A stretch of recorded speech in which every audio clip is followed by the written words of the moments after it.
But this is what he said, blow away the darkness till all that's left is you.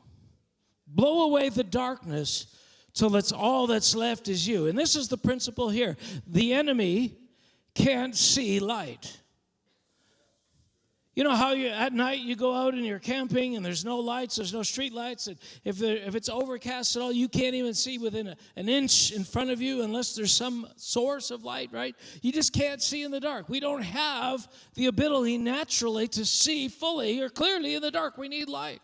Well, by the same token, the enemy can't see in the light.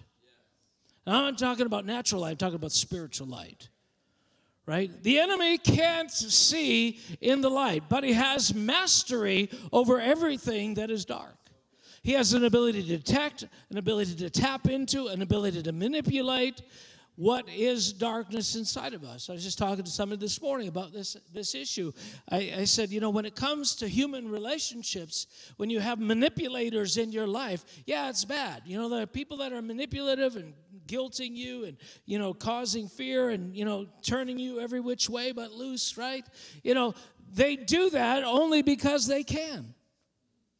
But if you get to the place where you have no triggers for them to manipulate, like if you are prone to guilt, then when somebody lays a guilt trip on you, you do what they want. Why? Because there's something in you that can be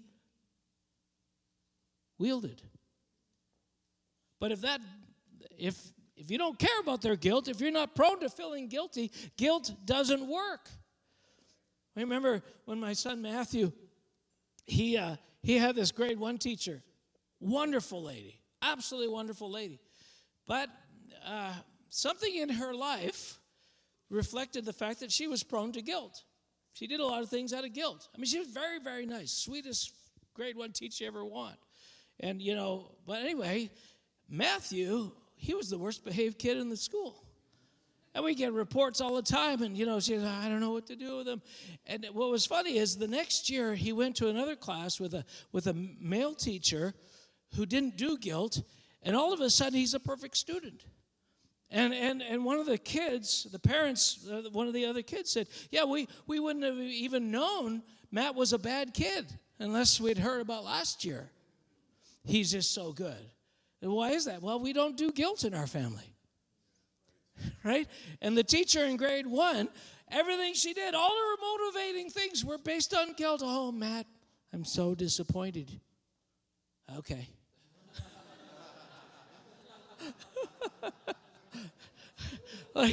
like, there's no leverage there. We don't do guilt. I don't even know what that is. I do pain.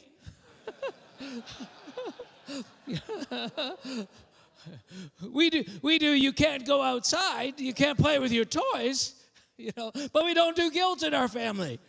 So the teacher using this tool, he's immune. He's completely free. It's like, that's great. Try that on them. No, he didn't even know what's happening. He was just mystified. Like, I don't know what you want. Like, why are you telling me these things? Yeah. Can you see?